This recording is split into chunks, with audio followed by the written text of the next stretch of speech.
Brena, que bom conversar com você novamente. Bom dia, boa tarde, boa noite para quem nos assiste também. Eu não sei em qual horário você está nos assistindo, está nos escutando, mas sente-se aí e venha fazer parte dessa conversa. Tenho certeza que será maravilhosa, porque é um assunto muito importante, não é, Mozart? Opa, Urgente e recente também, então acho que vai ser uma conversa relativamente de recente. descobertas também. Verdade. A gente acha que aplicativo só resolve nossos problemas, pode ser que esteja causando outros tantos também, né? E é esses outros problemas que a gente vai descobrir hoje com a nossa queridíssima Brena. Brena, seja muito bem-vinda. Eu vou apresentar rapidamente a nossa convidada, porque eu vou deixar para ela se apresentar, né? Nada mais justo. Sim. Então, a Brena fala de Brasília, né? Distrito Federal, que é a capital do nosso Brasil. Brena é pesquisadora, estuda na Universidade de Brasília, pesquisa muito sobre o trabalho no Brasil e as novas relações, as novas configurações do trabalho, pensando numa perspectiva dos trabalhadores plataformizados e como que esses trabalhadores estão submetidos a uma estrutura que ela ousa chamar de escravidão moderna. Eu achei esse termo muito interessante, acho que a gente tem muito a explorar e a entender sobre esse termo. Mas é mais ou menos nesse sentido, correto, Brena? Seja bem-vinda, se apresente. Obrigada também pelo convite, mais uma vez, nos encontrando. Estou pesquisando sobre trabalho em plataformas, especificamente pensando mais ali os entregadores, que é a minha linha de pesquisa dentro da graduação também, mas no geral, no grupo de pesquisa, que é o grupo de trabalho e pesquisa, trabalho e teoria social da Universidade de Brasília, aí a gente pesquisa todas as novas formas de trabalho, não somente entregadores, como também já nos deparamos aí com pesquisa relacionada ao trabalho doméstico por aplicativo, né? Então, são uma série de formas de trabalho a partir do aplicativo. Então, a gente está pensando essa análise mesmo de como que o aplicativo tem tomado formas, né? Nessas configurações de trabalho, pensando até mesmo na ausência de direito, como se dá esse direito dentro de um contexto de plataformas, né? Que aí a gente ele está dentro de um contexto onde não existe o patrão, existe uma plataforma que gerencia aquela pessoa empregada, né? Então, em resumo, é isso, né? Trabalhando nesse contexto. E aí, a minha pesquisa específica é fazendo uma relação entre as plataformas, o trabalho, né, de plataformas digitais, pensando nos entregadores, comparado às novas formas de escravidão contemporânea, né? É isso. Eu já quero aproveitar o gancho. Você chamou a atenção para o fato de que falar de trabalho plataformizado não é só falar dos entregadores de aplicativo. Por mais que quando a gente comenta sobre o assunto, todo mundo já tende a pensar ali, né, no entregador, no motorista. Mas é interessante você já pontuar que não se trata apenas desses tipos de trabalhadores, porque nós aqui, por exemplo, estamos conversando à distância. E para essa conversa estar acontecendo, tem uma plataforma intermediando essa conversa, não é, Sim, sim, Mozart? claro. Então, vamos começar.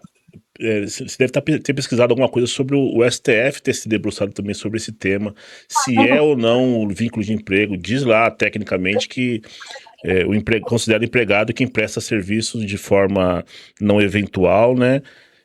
Sob dependência deste empregador e o comando dele, né?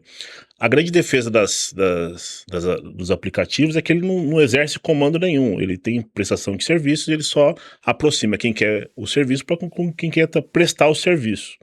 O consumidor de quem quer o serviço dele. Aí criou disparidades gigantescas, né? Você está falando de...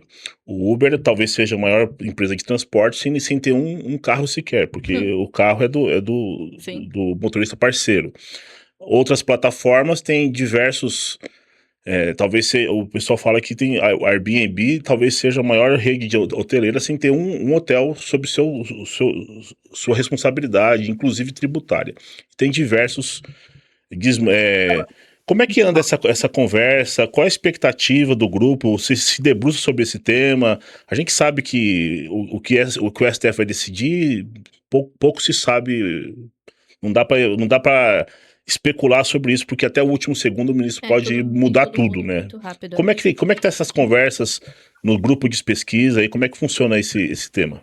A gente está acompanhando também, mas aí, como eu falei, pensando mais na sociologia, que é meu campo, a gente não está analisando, tipo, a questão pensando o direito mesmo em si, dentro das legalidades, pensando ali a questão mais, o direito trabalhista, né? A gente vai fazer mais uma análise sociológica, tanto que desde 2022 a gente tem conversado com os entregadores, com os motoristas, com os trabalhadores, ao invés de ir para esse campo, né? De entender mais como que está se dando esse discurso em âmbito mesmo da Constituição, da constitucionalidade, né? Mas a gente tem acompanhado, e aí quando isso chega dentro dos trabalhadores, né? Porque a gente vai ouvir esses trabalhadores, qual a perspectiva, que aí a gente vai acabar entrando na grande discussão sobre regulamentação. Porque a grande preocupação dos trabalhadores, tanto pensando na perspectiva de que regulamentar é um problema, né, que pode trazer para eles, como também a gente vai ter a visão de que é necessário regulamentar para que a gente consiga pensar os direitos ou garantir os direitos, né? Porque sem a regulamentação a gente nunca vai sair dessa exploração que as plataformas têm feito, né, com os trabalhadores. Então, é muito mais ouvindo os trabalhadores nessa perspectiva, e aí a gente trabalhando mesmo as análises sociológicas, pensando nessas novas formas de trabalho que acabam influenciando o mundo hoje, que não somente, como bem disse, né, não só os entregadores, não só os motoristas, mas que acaba influenciando toda uma forma de trabalho no mundo, né, que acaba também ali ameaçando enfim, né, alguns trabalhos, como já tem muita discussão também a respeito, né, da própria uberização da educação, né, então é isso que a gente tem trabalhado mais, analisado, entendendo como se está construindo essa discussão em âmbito mesmo da uberização. Aí dentro do projeto que eu faço parte, tem pessoa assim específica que vai focar diretamente nessa questão do STF, discutir as questões mesmo legislativas que tem sido, né, no âmbito governamental. Sobre o foco da sociologia, né, que acho que é o seu curso, existe alguma Isso. pesquisa, algum dado específico sobre o que os trabalhadores pensam sobre o assunto? Eles querem ou não querem a regulamentação? Eles de fato entendem que o Estado seja um grande atrapalhador de negócios e cobrador de impostos tão somente, ou eles se sentem protegidos pelo Estado? Exatamente, inclusive quase que o título do nosso último artigo, relatório que a gente publicou, que é a classe incômoda, né? Quem são, o que pensa e o que deseja entregadores e motoristas de plataformas digitais. E a gente iniciou esse relatório, né, pensando o que eles pensam a respeito da regulamentação. E aí a gente já tem até alguns relatórios, acho que uns 3 relatórios aí específicos. Primeiro a gente fazendo com os entregadores, depois com os motoristas, e agora esse último que é mais um apanhado de todas as questões, mesmo pensando na jornada de trabalho, pensando a vida familiar, a trajetória familiar, todas as questões, esse último super recomendo também para entender esse debate. E é isso que é interessante, porque é um assunto muito, às vezes, eu ia falar delicado, mas não é delicado, é interessante. Porque a gente vai ter, sim, opiniões, né, de que é necessário regulamentação para que o trabalhador consiga exercer os direitos, né, e garantir os seus direitos, mas existe um grande, né, número ali, enfim, de motoristas, de entregadores, de trabalhadores, no caso, que se preocupa com essa regulamentação, porque é uma regulamentação que não foi debatida junto com os trabalhadores, eles não foram convidados a estar ali para discutir os interesses e direitos que o interessa, né? O que falta para eles. Então foi, enfim, um grupo específico que vão ali discutir, mas sem pensar em quem está de fato precisando, e que, enfim, que são coisas inegociáveis, né? Que são direitos mesmo, que falta para esse nicho, né? Então, o que a gente tem notado, inclusive, a respeito dessa preocupação sobre a regulamentação, é que isso vai dificultar para eles o ganho. E aí, quando a gente pensa sobre, principalmente, entregadores, eu acho que não principalmente, eu acho que ambos mesmo, trabalham em plataforma, pensando motoristas e entregadores, é a longa jornada de trabalho. Ambos têm essa questão, é uma coisa específica para ambos classes laborais. Então, quanto mais eu trabalho, quanto maior a minha jornada, maior o meu dinheiro no final do dia. E aí, com a regulamentação, eu vou ter ali uma limitação de trabalhar. Por exemplo, eu vou exercer, ao invés de 14 horas por dia, que é bem comum nessa classe laboral, às vezes ele vai entender que, quando vem a regulamentação, vai cair somente para 8 horas de trabalho. E 8 horas de trabalho não é o suficiente para conseguir o valor que ele consegue com 14 horas. Então, essa preocupação é bem presente em diversos discursos que a gente tem trabalhado aqui, tentando compreender também. Então, existe sim essa insegurança a respeito, né, dessa regulamentação que está sendo debatida. Então, o que a gente entende junto com os trabalhadores é que deve dar um passo atrás para que consiga a gente dar 2 passos à frente. Que esse passo atrás é chamar os trabalhadores para discutir, chamar as lideranças, entender como é que está o contexto, né, laboral dessa classe trabalhadora, entender todo o contexto, pensando tanto nos direitos que são interessados a eles, como também pensar o valor que ele vai receber, pensar o salário dele a partir das horas de trabalho que ele vai ter. E aí, com enfim, como foi vendido, como foi discutido, não garante nenhuma segurança para eles quanto a isso. Então, acaba tendo essa dificuldade, né, enfim, de defender essa regulamentação. Ainda que tenha, sim, um grupo que vai defender, pensando muito mais os direitos, que são, enfim, direito de saúde, direito de segurança, que é muito importante a gente pontuar que trabalho em plataforma ausência de qualquer direito, não tem direito nenhum, né? Além de somente, na verdade, receber o valor que é ali imposto para cada entrega, para cada viagem. Somente isso. Tanto que quando a gente pensa segurança do trabalhador, e aí a gente vai pensar segurança no trabalho, pensar, por exemplo, motorista que tem toda uma insegurança, aonde vai, quem vai entrar no seu carro, enfim, todas essas questões mesmo que está sujeita, ele não tem segurança. Como também a gente pensar os entregadores, as entregadoras que não têm segurança quaisquer no âmbito de trabalho. Primeiro sobre o ponto de apoio, que já é uma coisa assim, que em poucos lugares tem no país, e as que tem, muitas vezes, fruto de muito diálogo ali com a empresa, ou então, aqui no DF mesmo, a gente tem visto muito ponto de apoio improvisados. Então, assim, às vezes está uma árvore com uma lona e algumas cadeiras ali de madeira improvisada, ou que trazem de casa, para ficar esperando, enfim, estar aquele ponto local de espera. Também a questão de ter ausência de banheiro, não ter banheiro, no caso, né? Para, enfim, suas necessidades. Então, pensando todas essas vivências que esses trabalhadores, essas trabalhadoras vivem no dia a dia, acaba, assim, chamando a atenção que a regulamentação vai me garantir isso, mas vai inviabilizar o meu salário no final do mês, ou no final do dia. Então, é muito incerto ainda para eles. E é o que realmente importa no final das contas para o trabalhador e para a trabalhadora brasileira, saber se a sua comida está garantida, né? Se o seu mercado está garantido, se a sua conta está paga. E você falando sobre isso também me remeteu a uma questão parecida. Esse tema da plataformização e da uberização surgiu para mim algumas vezes no ano passado. Então, eu estive também conversando com alguns trabalhadores, enfim, plataformizados, principalmente motoristas de aplicativo. E eles falavam muito também sobre a questão da flexibilização dos horários, né? A possibilidade de fazer o seu próprio horário, fazer sua própria jornada. Primeiro, eu queria entender se isso também apareceu como um ponto na sua pesquisa. E segundo, se na sua opinião isso expõe que a estrutura de trabalho mesmo no Brasil em geral, ela é muito desumana. Ela é muito longa, muito extensiva, e por isso faz com que, inclusive, muitas pessoas larguem por conta própria o trabalho CLT para viver das plataformas. Na sua opinião, isso faz sentido? Isso reflete algo maior? Perfeito. E essa questão da flexibilização é quase talvez uma das primeiras. É uma das primeiras que aparece em qualquer debate, com qualquer discussão, em qualquer conversa, no caso, com essa classe, né?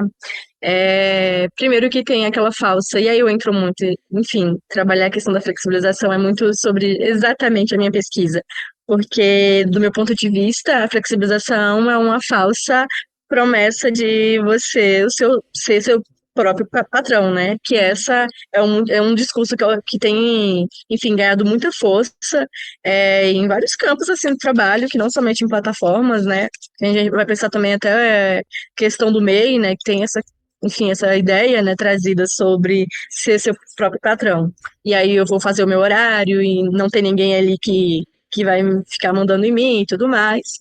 Só que em muitas entrevistas já apareceram, né, que eles mesmos proferindo elas, e eles proferindo que a flexibilização é uma falsa propaganda, que inicialmente parece que eu vou fazer o meu horário, mas se eu não cumprir no mínimo 10 horas de trabalho, eu não vou ter o dinheiro no final.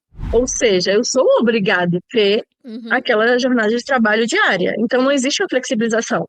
Talvez o que Exato. possa existir para eles é, eu vou começar, ao invés de começar às 5 horas da manhã, hoje eu vou começar às 9 horas da manhã. Mas amanhã eu vou ter que começar às 5 horas porque eu perdi os horários que eu poderia estar trabalhando antes. Ou então, hoje eu tenho um compromisso às 18 horas, vou parar, depois volto. Mas aí o horário que ele falou, ele vai ter que reverter ali em outro momento, né? Então, a flexibilização, ela surge, sim, como uma ótima propaganda de que você vai ter fazer o seu horário, você é o seu próprio patrão, você que vai mandar em você ali no trabalho, e é curioso, né, porque desde 2022, né, que a gente tem entrevistado isso, aí tinha muito aquela coisa, eu gosto muito porque, enfim, gosto, acho que é um mau gosto meu usar essa palavra, né, mas surgir, né, entrevistas de que tem se adaptado ao trabalho porque tem essa flexibilização, né?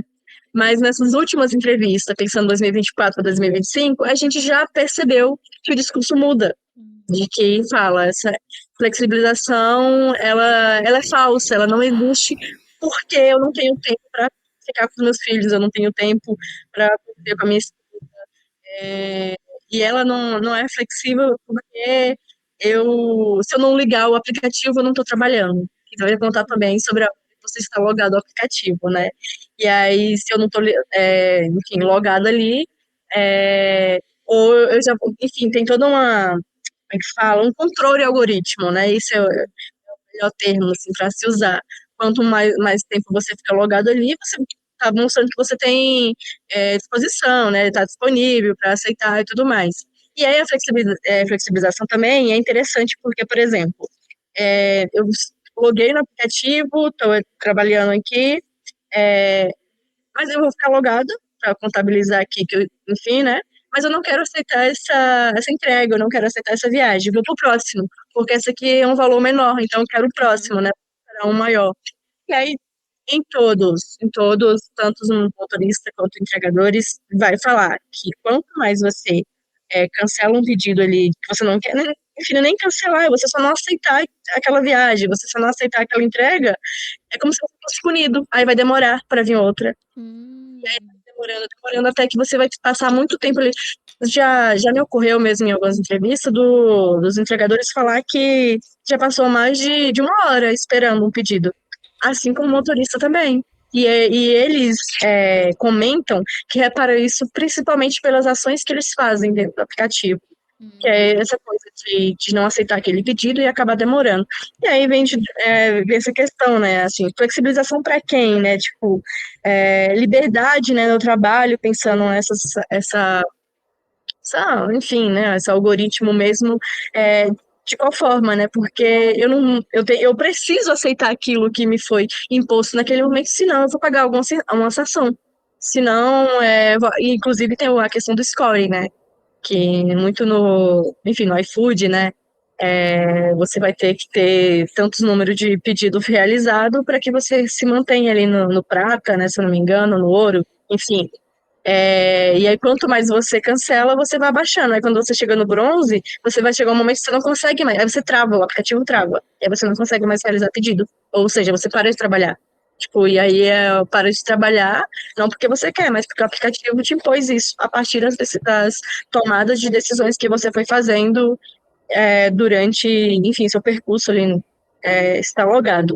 Então, essa questão da flexibilização é interessante, né, quando a gente analisa de 2022 para 2025, a mudança no discurso. que inicialmente tinham sim a visão de que a flexibilização era uma coisa interessante, mas que hoje já não enxergam a flexibilização como algo positivo, porque não estão conseguindo de fato exercer a flexibilização. Exerce o que infelizmente tem que acontecer, que é a longa jornada de trabalho. Brena, Acho que é muito isso. Brena, deixa eu fazer uma contextualização pra gente bater um papo aqui. Um tempo atrás eu estava conversando com uma pessoa e uma senhora muito distinta, vizinha minha, e ela dizia o seguinte: o pessoal hoje discute política, quando vem falar comigo, eu digo o seguinte: quando eu cheguei nessa região aqui, eu tinha que andar sei lá quanto tempo para buscar uma água, o esgoto era céu aberto, a gente não tinha escola, não tinha UBS, não tinha nada. Aí veio um determinado grupo político que dominou a minha querida cidade de Diadema por 28 anos ininterruptos. E esse grupo político resolveu a cidade era uma antes e outra depois. Basicamente era isso. Entregou a cidade depois de 28 anos se reelegendo, sempre com os mesmos 3 nomes. Sim. Se reelegendo, e depois entregou uma cidade urbanizada, sem problemas sérios de saneamento básico, com água encanada, com afastamento de esgoto, com ônibus atendido, com UBSs. Só que hoje as pessoas se negam a votar nesse determinado partido, porque esse partido não consegue dialogar com o pessoal do aplicativo. Ou seja, hoje eu acho importante. No nosso último programa eu falei sobre isso. O Mujica falava que a América do Sul trocou a cidadania por consumismo. Eu prefiro um celular a ter uma escola de qualidade. Eu prefiro um celular a ter transporte, educação, cultura, tudo isso que não é que alguém nos entregou isso, foi resultado de muita luta, inclusive. Então, nesse cenário, nós estamos falando assim, a gente está falando para as pessoas que elas têm direitos trabalhistas, elas têm direito à segurança, elas têm direito a uma série de questões sociais que para ela não faz sentido nenhum. Ela quer saber do dinheiro que cai para ela comprar o leite da criança e assim vai. Você falou que precisaríamos dar um passo atrás e ir lá buscar com esses trabalhadores o que eles realmente queriam. Mas o que eles realmente queriam é o que eles têm exatamente agora. É que agora eles estão percebendo que estão com muita carga e a inflação está comendo cada vez mais os seus ganhos. Seria útil realmente a gente dar um passo atrás e buscar com essa população direitos que são inegociáveis? A pergunta basicamente é essa. Porque o contexto da senhorinha lá perto da minha casa falando que, olha, hoje eu não vou mais buscar água, hoje não tem esgoto na frente da minha casa, hoje está tudo urbanizado. Como é que a gente resolve essa questão? Que pergunta difícil, hein? Não queria ser você, Brena. Brena, eu tenho uma fama entre os meus alunos de fazer perguntas intermináveis e irrespondíveis. Imprevisíveis. Sim, mas a Imprevisível. sociologia tá para aí, tá? Eu falo que o direito não tá aí para resolver problema. Às vezes a gente cria problema. É isso. E a gente tenta entender. É isso aí. O jornalismo tenta traduzir. Nossa, é isso. Não, assim, uma pergunta extremamente interessante mesmo, porque, de fato, quando a gente pensa esses direitos que são negados no âmbito do trabalho dessa forma, né, dentro do aplicativo, é sim interessante e é importante que a gente volte e dialogue com a classe trabalhadora, porque é ela que vai entender o que é mais urgente naquele momento ali, enfim, hoje, né, por exemplo, o que é urgente para que haja uma regulamentação a partir dos direitos que são negados, né? Então, incluir o que eles precisam dentro desse contexto de trabalho. E aí, pensando, por exemplo, enfim, vou viajar também, né? os direitos que são violados são os direitos que a gente tem dentro da Constituição que nos garante, no Brasil, no país que a gente vive, né? São os direitos. É Ok. isso, né? É os nossos direitos. Só que quando vem uma empresa que sai do Brasil, que sai tem diálogo governamental, em nenhum momento tem interesse de que tenha uma aproximação, pensando, enfim, a logística mesmo do trabalho ali, dos direitos, dentro do contexto do Brasil, que a gente vai pensar que são, enfim, o iFood ali, por exemplo, a Uber, todas as anteriores que já passaram, que se foram, que estão instaladas aqui, vem de um contexto, maioria da europeu, americano, e a gente é um país subalternizado dentro do contexto mundo, né? E aí, pensar esse trabalho digital, que a gente também tem, enfim, desde quando começou, tem o que muito mais de 10 anos, né, que o trabalho, a plataforma começou no Brasil, e que se proliferou muito rápido ali, que teve o boom durante a pandemia, que foi muito assim, foi um contexto importante para que essas empresas também conseguissem transformar mais muito mais fortalecida esse laboratório de experiência dentro do contexto brasileiro, chega aqui quando se trata, quando surge o debate, a tentativa de regulamentar as empresas, essas empresas ameaçaram abandonar esses trabalhadores. E, inclusive, isso surge sempre nas entrevistas que a gente faz com eles, que não tem como o governo tratar sobre, debater sobre regulamentação, porque as empresas sempre ameaçam sair. E quando a empresa ameaça sair, você está falando sobre milhões já, né, de pessoas cadastradas nas plataformas que Sim. vão perder seu emprego. Aí Então, o político, olha, eu vou perder o voto. É. exatamente, exatamente. E é isso que a gente está, inclusive, é isso que a gente está vendo, né? É uma ausência de um debate muito mais fortalecido com essas classes trabalhadoras, e eu imagino muito que essa timidez é muito pensando, enfim, a perca de voto, enquanto os trabalhadores estão com medo de perder o emprego, né? Então, essas empresas estão fazendo o que quer com, com a nossa autonomia, com a nossa soberania nacional, que é garantida pela Constituição, que é o direito ao trabalhador. E a gente não está tendo porque uma empresa, é, uma multinacional, inclusive, vem aqui, instala seu negócio e está, assim, escravizando de formas tecnológicas, novas formas aí, esses corpos brasileiros. Então, pensando nesse contexto de vamos, enfim, construir uma lei para garantir direitos essenciais que já estão garantidos na Constituição para esses trabalhadores é essencial. É essencial, senão a gente acaba caindo no que o Código Penal Brasileiro 149 vai falar, que o que é a longa jornada de trabalho, o trabalho degradante, que é o trabalho, enfim, entregadores vai ter isso, né? Que é a falta de todos os direitos. E a longa jornada de trabalho que acaba caracterizando como um trabalho escravo, né, pelo Código Penal. E aí, traduzindo, a gente vai entender várias questões que, enfim, tanto sociológica como no direito, que estão inseridas no contexto desse trabalho. Então, a Brena, pergunta eu acho que sim. deixa eu só piorar um pouquinho o caldo aqui. Tá.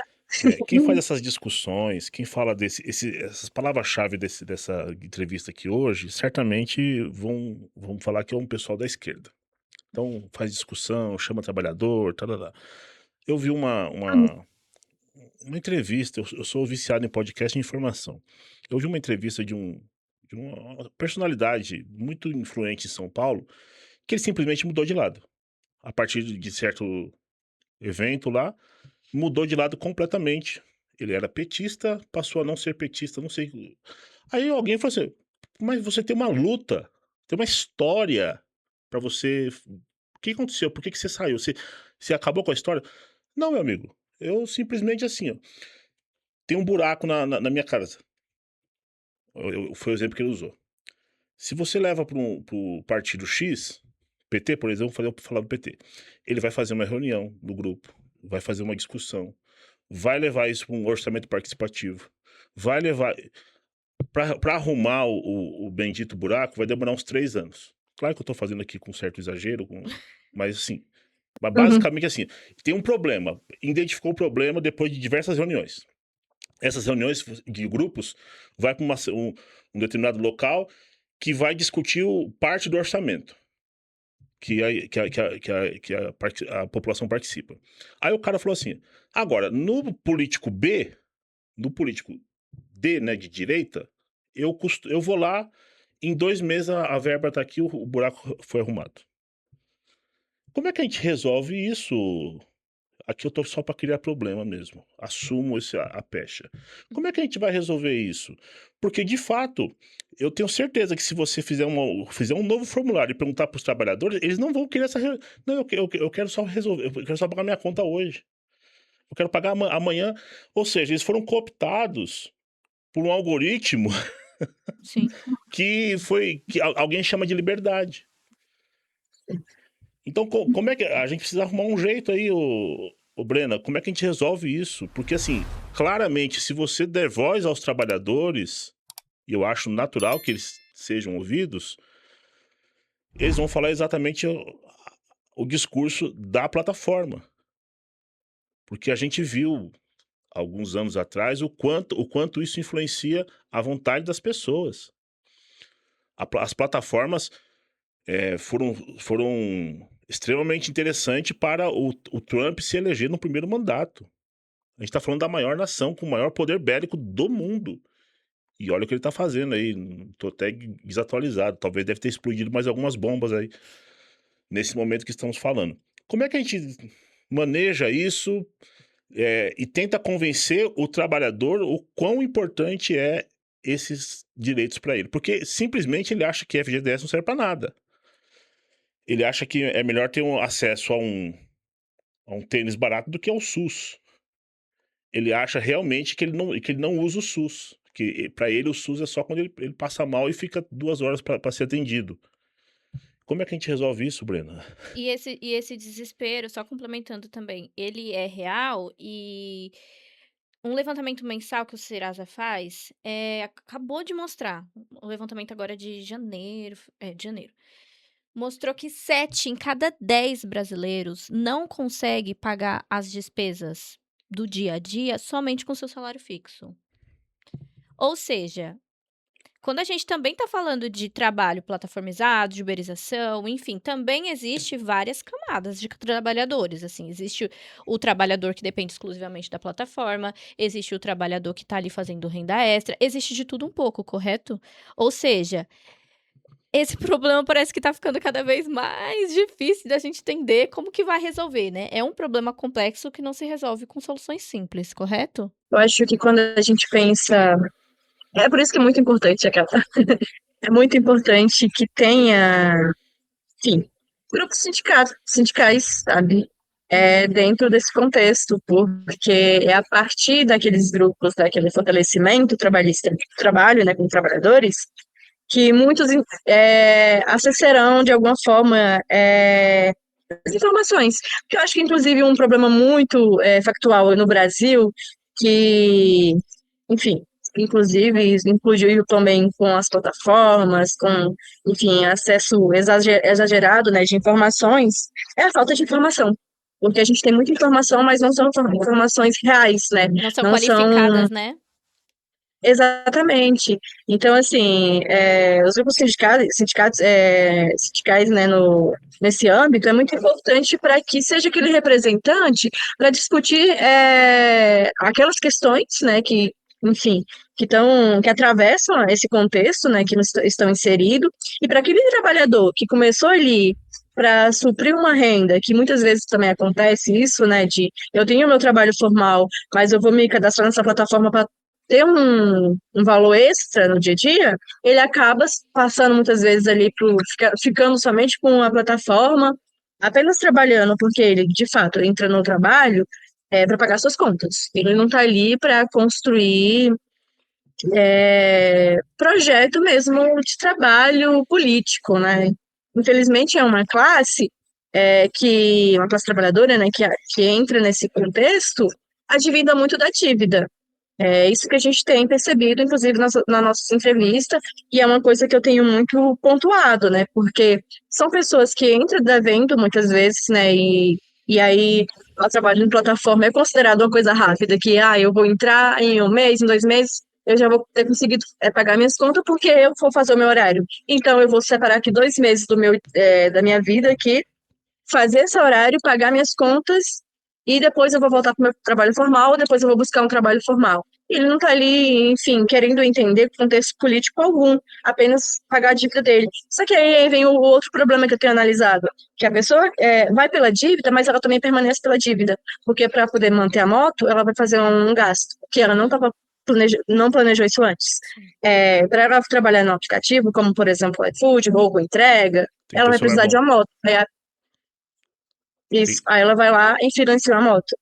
Vai trabalhar com o motorista e vai lá alugar ou comprar ou financiar um carro, que aí vai ser aquela dívida eterna. Que aí é que eu acabo entrando nessa comparação, né? Porque a dívida, quer dizer, a dívida é uma característica do trabalho forçado no Brasil hoje. Que a pessoa existe, né, aquela alta propaganda sobre aquele trabalho ali. Por exemplo, o aliciador chega na região ali, fala que vai ter um trabalho de corte de cana ou de alguma coisa, você vai ganhar bem, ou, enfim, toda a dívida sua vai ser possível pagar. Aí, infelizmente, aquele trabalhador que necessita, né? E eu acho que é exatamente essa palavra, assim, que vai configurar, de fato, esse trabalho, a necessidade, acaba indo, e a gente vê isso também. A gente tem, isso é um fato. A propaganda, inclusive, tá aí. São, inclusive, o iFood mesmo, por exemplo, é, eu ia falar financia, mas não é nem financia, mas está ali sempre no Big Brother, que é um reality mais assistido do país. Sabe, existe sim uma propaganda da empresa, existe, né, e não somente no BBB, obviamente, mas em todos os lugares, um entregador com uma bag nas costas, iFood, em todo momento, em todos os lugares. Como é que a pessoa não vai entender? Se a pessoa roda a todo momento, eu também vou conseguir rodar a todo momento para trabalhar. Então, é a propaganda, é a dívida, e aí acaba chegando nesse trabalho degradante, que ele vai se ver pendurado em um trabalho que ele não vai conseguir sair, porque vai ter o capacete, vai ter o financiamento da moto, vai ter a bag, que inclusive não é uma bag dada, é uma bag comprada. E aí, enfim, toda a dívida de manutenção, de gasolina, de vários fatores mesmo. Inclusive, é uma coisa que a gente ouve muito, que eles, enfim, nos discursos, né, dos entregadores, das entregadoras, motoristas também, é que eles pagam para trabalhar, porque o gasto é tão grande que ele sai de casa já devendo. E é isso que eles falam. Inclusive, muitos deles comentam que não pagam, não compram uma marmita, muitas vezes não dá para levar, e preferem, enfim, sustentar ali ou comprar uma coisa muito mais barata, e o dinheiro de uma marmita, muitas vezes, é o dinheiro de uma viagem, é a viagem que ele vai receber ali. Então, e aquela viagem já é o valor da gasolina. Então, assim, é um ciclo tão grande que esses Perverso, né? trabalhadores se veem, que aí quando a gente pensa nesse contexto, né, do debate político, e aí eu volto novamente, é por isso que é muito importante que tenha esses grupos mesmo de trabalho, sindicais dentro desse contexto, para que possa estar ali defendendo Pressionando, né? exatamente, porque muitas vezes não tem nem tempo. E aí é o que vocês mesmos comentaram, tipo, a pessoa só quer pagar, sabe, só quer receber o seu dinheiro. E aí, quando você tem um acúmulo de dívida, você não está querendo saber de nada. Se você quer saber que você vai conseguir fazer tal jornada de trabalho para você conseguir pagar. E aí vai um ciclo muito grande que se vê preso, né? Então, por exemplo, nos últimas entrevistas que eu achei extremamente assim, interessante, fica apareceram muitas vezes até a palavra escravidão, apareceu a palavra escravo, assim, tipo, da pessoa se sentir como escravo, isso é muito absurdo, né? Porque você tinha ali em 2022, ou antes de 2022, a palavra mais forte quando você pensava no contexto de aplicativo era flexibilização. Como que agora, a maioria dos discursos, você se vê como escravo? Sabe, de fato existe uma grande propaganda para estar dentro desse emprego, mas você acaba ficando forçado. Um trabalho assim, eu vou falar quase que forçado, porque logicamente não tem alguém ali batendo na pessoa, a pessoa não está sendo obrigada a fazer aquilo, mas ela não tem um outro meio. Ela não tem E aí outra saída, também sim. exatamente. E aí, esse debate político é interessante porque a gente vai chegar na questão da demonização da CLT. Em algum momento, em algum contexto do Brasil, o Brasil está com um Virou discurso vergonha muito. ser Em algum CLT. momento, exatamente, se tornou uma vergonha a demonização dos direitos trabalhistas, em algum momento do Brasil teve essa grande reviravolta, o que era um sonho enfim, pensando na questão geracional, o que era sonho do meu pai, hoje é uma coisa que eu abomino. Mas por Bizarro. quê, né? Também a gente tem que tentar entender todas as questões que chega nisso, né? Chega nessa grande precarização. Ô, Brena, não tenho lugar de fala para isso, mas eu estudei, eu fui atrás, alguns modelos, e numa aula de filosofia do direito no mestrado, que eu era aluno ouvinte, ouvi a seguinte frase. Hoje eu tendo a concordar com ela. Não foi um anseio da sociedade acabar com a escravidão. Foi uma conta muito bem feita. Como assim? Percebeu-se que era mais caro mantê-los com comida, com casa, mesmo que seja em péssimas condições, é melhor dar a liberdade e pagar um salário mínimo. É uma questão econômica. É assim, ao longo do tempo, a nossa a sociedade que nos rege, os poderosos que nos rege até hoje, tem família que está na política até hoje, desde a época do Império. A gente percebe que o empresário só paga salário porque é obrigado. Se ele não fosse obrigado, ele não Ele não pagaria. pagaria. Porque a luta pela escravidão, pelo fim da escravidão, surgiu o seguinte discurso: vai acabar com as empresas. Quando equipararam os direitos das trabalhadoras domésticas, os trabalhadores domésticos, falaram a mesma coisa: vai acabar com esse serviço, porque vai ficar inviável. E estamos aí. Quando criou-se salário, 13º salário, salário mínimo, salário base, salário de categoria, isso vai acabar. Por quê? Ou seja, ao longo do tempo, a- o- os poderosos estão sempre num discurso que não quer, ou seja, eles só pagam salário porque são obrigados. E tem muita empresa que paga o mínimo do No mínimo. mínimo. Mas por que não tem coisa? Porque eu não sou obrigado a pagar. Ou seja, não é um acordo, não é um contrato. Eu tô aqui, sempre que eu ouço essa história de que vou ter mais flexibilidade, isso para mim isso sempre resultou em trabalhar cada vez mais. Hoje me sinto agraciado que eu sou professor e trabalho por conta no meu escritório, na advocacia. Então tem semana que eu trabalho a exaustão praticamente, porque eu preciso entregar os meus prazos. Mas tô longe de eu espero que não criem, pelo amor de Deus, um aplicativo que vincule o advogado. Se bem que eu acho que já deve ter até alguma coisa assim, para fazer audiência, fazer algumas questões. Hoje diminuiu bastante o serviço por conta dos processos serem todos. Se não existir, já tá gravado, Olha aí, vai você virar viu? um case pra alguém. Alguém vai criar um aplicativo para Alguém vai. contratação de Em advogado. cima da sua ideia. É.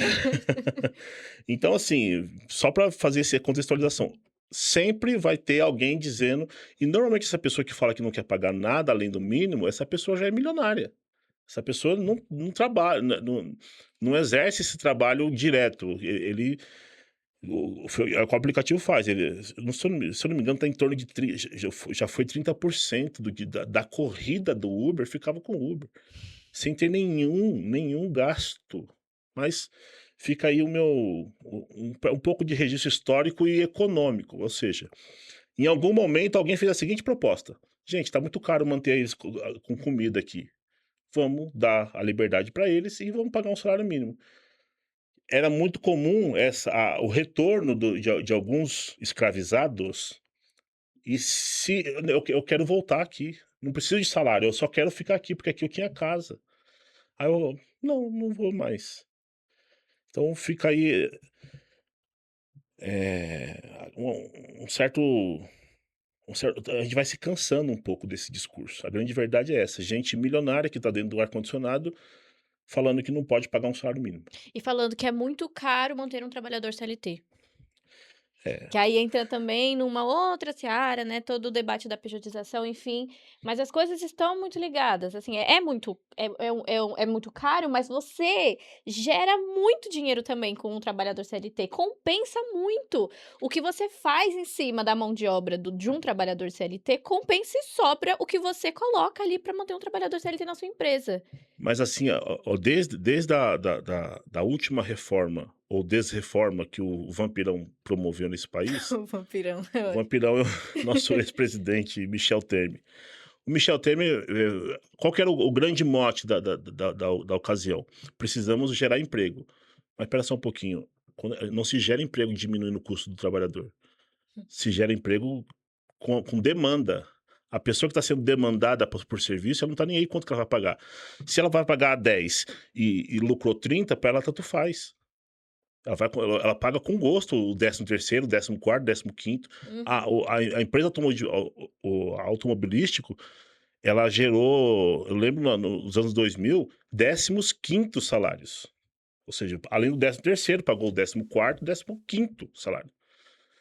Então, assim, eu estava vendo um caso do pneu. O pneu sempre foi um problema ambiental. Aí começou a ter um grande espaço para esse. O Brasil começou a importar pneu usado. Fazia um serviço lá e entregava um determinado serviço mais barato para o consumidor brasileiro. Aí chegou o setor, foi começar a regulamentar através de lei. Ou seja, você quer vir aqui para o Brasil? Quero. Então, para cada pneu que você fabricar, você tem que tirar do meio ambiente isso. Reciclar. Isso já chegou. O problema era tamanho que esse índice, se não me engano, já chegou a ser 1,2. Ou seja, para cada 100 que eu produzo, eu tenho que reciclar 120. Então, hoje está em 1 para 1. Nenhum empresário pensaria nessa solução. Ele ia falar assim: o meio ambiente não é problema meu. Meu problema é produzir, vender e gerar lucro para o acionista. Por mais bem intencionado e ambientalmente insatisfeito que seja uma pessoa que faça parte dessa empresa, ele vai ser sucumbido por um argumento muito simples: não tem dinheiro. A gente não consegue fazer. Simples assim. Então, assim, será que realmente é um problema regular isso? Ou a gente está sucumbindo à vontade das Big Techs? Perfeito, colocação assim, perfeita.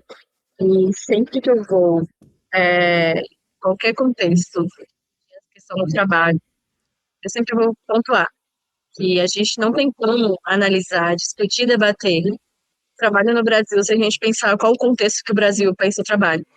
Porque a herança escravagista, ela permanece. E aí, quando a gente tenta ver com o contexto de trabalhos de plataformas, a gente vai pensar uma herança escravagista operando e atuando para outros dispositivos. Que, aí, por exemplo, que antes era um trabalho forçado a partir da questão racial, hoje a gente vai ter a pobreza e a necessidade ali como um fator determinante.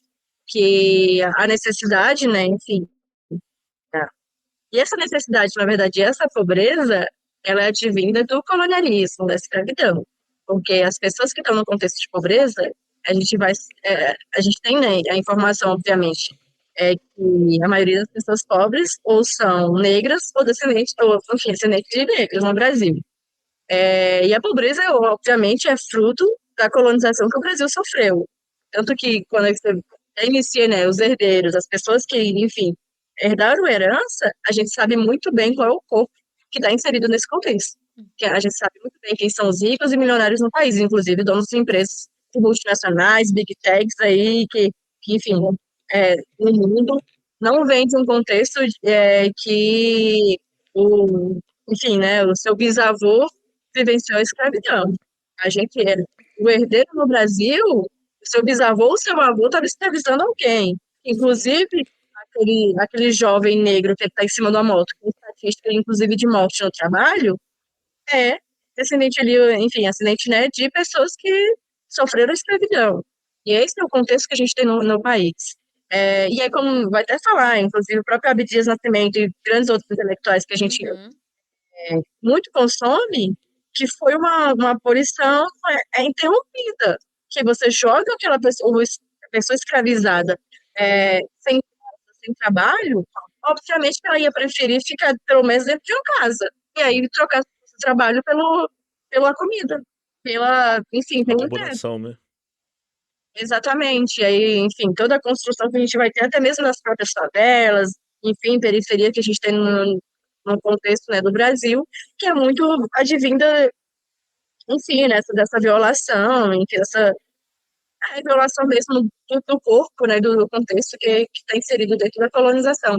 E aí, mais uma vez, eu bato sempre assim, um martelo que trabalho em plataforma é simplesmente uma herança que opera, uma herança escravagista que opera a partir de dispositivos, que está operando hoje com algoritmo, né? O chicote que antes, agora é um algoritmo. Inclusive é a estrela, né, que o entregador ou o motorista acaba recebendo. E aí, até pontuando aqui, teve algumas entrevistas, na verdade, que entregadores, principalmente, relataram que é um dos piores males, assim, é uma das piores coisas que tem no aplicativo, a avaliação. Porque se o cara não sobe, enfim, não só somente o homem, né, mas a pessoa ali que vai entregar não sobe no apartamento, ela já vai ter a avaliação baixa, mesmo o aplicativo não obrigando ela a subir.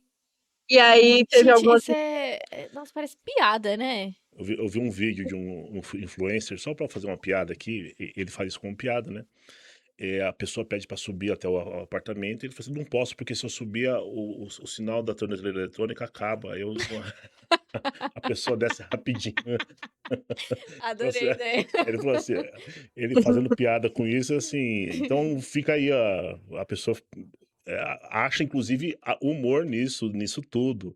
Então, Sim, assim, e quando ele recebe essa negativação, o aplicativo está pouco se importando se isso é obrigação dele ou não. Uhum, É o que eu uhum. tava me permitindo. Desculpa, acabei te cortando, eu não mas termina aí, por gentileza. não, e é isso, e até entrar numa questão também que é um fator assim, muito importante que eu tenho analisado, que é a perspectiva da questão geracional e da questão racial.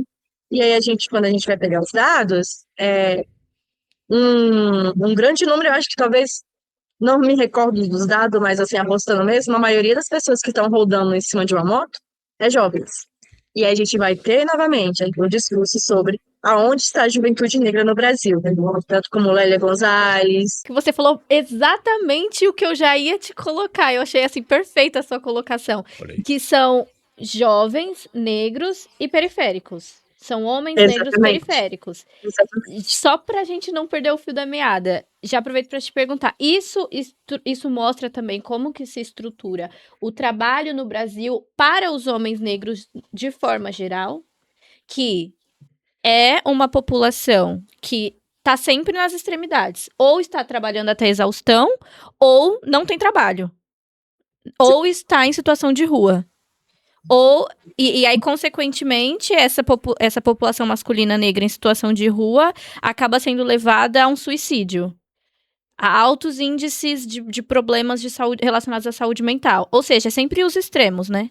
É sempre os extremos. Isso estrutura o que é o trabalho no Brasil para os homens negros? Penso que, com certeza, eu acho que é fundamental. Eu acho que é exatamente o projeto, né, que se deu o Brasil. Eu acho que o projeto de Brasil é exatamente isso, colocar o corpo negro, e principalmente de homens, nesse estado mesmo de subalternização. É quase que a continuidade da coisificação, porque quando a gente pensa os entregadores, inclusive, nesse contexto, que é jovens negros, que já tem uma marginalização do próprio ser pela sociedade, porque a sociedade não vê um jovem negro como uma figura que estuda e trabalha e tem um trabalho digno.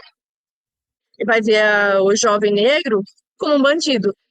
E aí, alguns relatos que a gente conseguiu identificar durante as entrevistas, a dificuldade de acessar banheiros, que eu observo assim, uma questão muito extrema, obviamente, e também aparece em vários contextos assim, de entrevistas sobre o elevador, da pessoa que está usando o elevador não querer que o entregador suba junto. Inclusive, durante uma entrevista, Tô tomada uma pelo ódio mulher aqui. que estava carregando seu cachorro, que estava vindo do banho, o cachorro, pediu para a entregadora não subir porque ela ia sujar o cachorro dela. Sim, uma barbárie, assim, de fato, é pior do que a animalização, a coisificação, a negação da existência, né, desses corpos. E aí, voltando, né, pensando o lugar da juventude negra nesse espaço, nesse território, nesse território, né, nesse contexto de ausência de trabalho, ou então, muitas vezes, na escala 6 por 1 também, que é um contexto muito presente desses corpos, e pensando também, obviamente, a questão enfim, que a raça não é um acaso, é quase que um destino. O projeto mesmo de Brasil não é que o negro seja, sei lá, por acaso apareça nas estatísticas de pessoas mais resgatadas do trabalho escravo, mas é o destino, é quase que já foi colocado que a população negra, os corpos negros, pensando no trabalho, ia estar nesse contexto, que é uma continuidade. E eu sempre penso mesmo que quando a gente vai analisar como se dá ali, desde a escravização, da colonização, construiu esse país, até os dias atuais, a gente não tem muita diferença. A gente tem a diferença no contexto em que o Brasil se renova, o Brasil se atualiza no contexto, sim, tecnológico, por exemplo, né, que a gente vai passar aí pelas revoluções industriais, e a gente vai ter um avanço tecnológico, e é muito curioso, porque o avanço tecnológico ele deu tão certo que a gente conseguiu coisificar a humanidade e humanizar a tecnologia, que é certo ponto assim que, enfim, hoje a gente usa tecnologia para tudo, a tecnologia está, enfim, usando chamada, né, isso, aqui, trabalhar, WhatsApp, todos os nossos meios de comunicação, todas as nossas maneiras de viver, a gente depende da tecnologia. E a tecnologia, inclusive, se tornou muito mais essencial na vida do que aquela pessoa, porque aquela pessoa, para a tecnologia, inclusive porque quando a gente pensa em um aplicativo que não tem um patrão, ou seja, é uma tecnologia que está mandando nas pessoas. Então, essa desumanização gritante dos corpos que são quase que determinados para estar nesses locais, é absurdo a gente não comparar, pelo menos assim, pensando no que eu trabalho, nessa questão da pesquisa, é inevitável não comparar de fato esse trabalho de hoje, do local, e é isso que a Abdias Nascimento já vinha falando, né? O genocídio da população negra, que ele vai se dar tanto pela escolaridade, pela questão da educação, pela questão da cultura e principalmente pela questão do trabalho, né? Que muitas vezes também é o presídio, né? Onde está o jovem negro? No presídio, no trabalho precário, na rua ou assassinado. Esse é o destino, né, que está traçado para esses corpos negros. E aí, quando a gente pensa no contexto do trabalho, quando não está desempregado ou quando vem do desemprego, o lugar que ele possivelmente vai ascender é no trabalho por aplicativo, que é um trabalho precarizado e é o único possível para ele. Então, de fato, essa negação da existência da juventude negra mesmo como corpo decente para o trabalho digno é inacessível. É quase que inalcançável, né, esse contexto que a gente vive no país de hoje. E aí uma curiosidade que eu sempre lembro também quando a gente vai pensar sobre essas comparações é que 95% das pessoas resgatadas de trabalho escravo no Brasil hoje é homens. E 85% são homens negros. E no contexto de trabalho por plataforma, a gente tem, se eu não me engano, 95% ou cerca de 95% são homens e mais de 70% são homens negros que estão inseridos nesse trabalho. Ou seja, não são dados por acaso, são dados projetados em um país que a gente vive. Isso é sistêmico, é estrutural. É de fato um caminho que se dá, assim, o trabalho para esses corpos, né? Então, é impossível a gente falar sobre trabalho sem a gente acabar entrando no contexto de racial mesmo, né? O racismo no trabalho, porque o racismo no trabalho não é só a injúria que eu recebo. O racismo no trabalho é o acesso ao trabalho digno. É a falta de acesso ao trabalho digno, por exemplo, e como que você acessa esse trabalho e que, de alguma forma, é a garantia de você ascender. E aí, para você ascender, você precisa ter educação mínima, né, que o Estado garante ali, que é o quê? Educação básica, uma formação, uma graduação, e que a gente não tem, enfim, a população negra não tem essa facilidade para construir e se ascender educacionalmente, assim, nesse país, nesse contexto que a gente vive. Acho que está tudo muito ligado, né? Muito um projeto mesmo que se construiu de país. Só para contextualizar, me permita aí, Brena, já existe testes bastante avançados de entregas na China por bolsões de entrega por inteligência artificial. Um drone, ou, sei lá, comprei alguma coisa, o drone leva até determinado local. Se a pessoa mora perto daquele bolsão, não vai exatamente para casa da pessoa, mas assim, ele sai da Sai da casa dele, vai para uma Retiro. praça, por exemplo, e retira ali um aplicativo com. Aí o drone volta pro local dele. Eu vou socorrer aqui a tecnologia. O professor Luiz Antônio Simas disse que o Brasil, como projeto, ele precisa dar errado, porque ele está dando certo. Que é o que você está falando, fazendo coro ao que você está falando. O projeto é isso aí. A gente precisa que ele passe a dar errado. A pergunta é, dá errado ou dá certo para quem? Em que contexto a gente precisa que isso dê certo? Dê errado, porque o projeto é isso aí. Quando surge alguma liderança que vai contra esse tipo de projeto, esse tipo de abuso, a gente encontra diversas demonizações, inclusive. Hoje é tido como radical quem fala basicamente isso que a gente está falando aqui. Que não quer ver o Brasil crescer, que não quer ver o investimento público, o investimento privado prevalecendo. Então fica aí uma reflexão também para que a gente precisa. Lá no começo você falou um pouco de sindicato. O sindicato perdeu a viabilidade, principalmente de viabilidade no sentido de que o financiamento dele praticamente secou a partir da reforma trabalhista de 2017, que passou. Existiu um imposto sindical que, ok, alguns sindicatos faziam mau uso, mas não é porque. Se eu dou banho numa criança numa banheirinha, não preciso jogar ela todo dia, só basta lavá-la. Uhum. Eu preciso coibir alguns excessos, sim, mas não preciso acabar com o movimento sindical para que isso se desfaleça dessa forma. A gente está vendo aí em ano eleitoral o quanto isso vai vir à tona demais, porque o Lula se consolidou no cenário nacional e internacional, basicamente pela luta dos direitos trabalhistas. E hoje essa luta parece que virou inócua. As pessoas preferem aquela fala do nosso ex-presidente, que chegará um tempo que os trabalhadores terão que escolher entre ter direitos e ter emprego. Acho que a gente precisa ir além dessa discussão. Estamos falando de um cenário. Então, assim, eu ia fazer uma pergunta se vocês tinham algum dado específico sobre recorte social, porque me parece que a pessoa que consegue ser precarizada pelo aplicativo, ela tem que ter um mínimo de acesso, porque tem que ter uma moto, ou um nome limpo, ou um cartão para alugar aquela moto, pensando em moto e carro, né? Se for carro é um pouquinho maior. Existe essa questão também, essa estratificação? Eu não vou ter esse dado agora, mas com certeza, não trabalhado por mim, mas assim, que já tem mesmo essas informações que a gente é possível encontrar.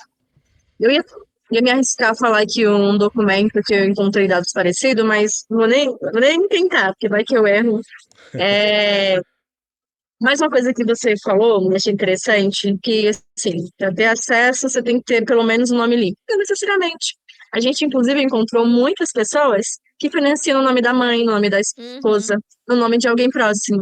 Então, assim, não necessariamente aquela pessoa que está naquela condição ali de trabalho, ela vai ter esse perfil, né, de ter o nome limpo, ao menos. Ou aluga um carro, Então, né? Dentro do que é possível ali, aluga exatamente, um carro. E é muito comum. Aluguel de carro é uma coisa assim que, inclusive, eu consumo muito, né? Uber, por Economicamente é mais exemplo, viável do e que ter o carro, viu? Eu já fiz essa conta. isso. Economicamente é porque assim, ó, imagina que você tem um patrimônio de 60 mil reais, você vai colocar à disposição da Uber. Amanhã você quebra esse carro, você fica na mão. Você tem que ter seguro. Agora, se você só pensar o seguro do carro nessas condições, fica mais caro do que um aluguel. Aí o cara vai e paga só o aluguel. Se amanhã quebrar, a locadora entrega outro carro para ele. Ele não para de trabalhar. Então, sob o aspecto econômico apenas, vou deixar bem Uhum. claro, alugar o carro para ele é muito melhor. Se ele tiver essa condição, esse acesso, e se esse carro for elétrico, melhor ainda. Sim. E outra coisa, é muito melhor, inclusive, alugar, porque você pode alugar um carro que é mais visto, melhor visto socialmente ali, enfim, desses Mais últimos carros, né, conforto, né? mais exatamente, que aí você consegue se cadastrar, por exemplo, no Uber Black. você consegue se cadastrar em categoria de viagens, né? E aí o comum, né, o que roda no dia a dia, você só vai ter, sei lá, aquela categoria que recebe menos. Eu Ah, esqueci, assim, quais é são o Bloco, o os Uber nomes que X. tem ali, né? Uber X. Isso, Uber Sim. X, exatamente. Eu sou Então, bastante assim, o consumidor aluguel é bem dessa. comum. Obrigada a você que nos assistiu, obrigada por ter passado este tempo conosco. Se você está chegando agora no canal, eu te convido a assistir, a maratonar aqueles episódios antigos e também estar com a gente aqui no próximo programa. Nos siga também nas redes sociais, Incômodo Essencial, em todas as redes, e por lá a gente continua desdobrando todos os assuntos que trouxemos aqui ao vivo. Um grande beijo e até a próxima.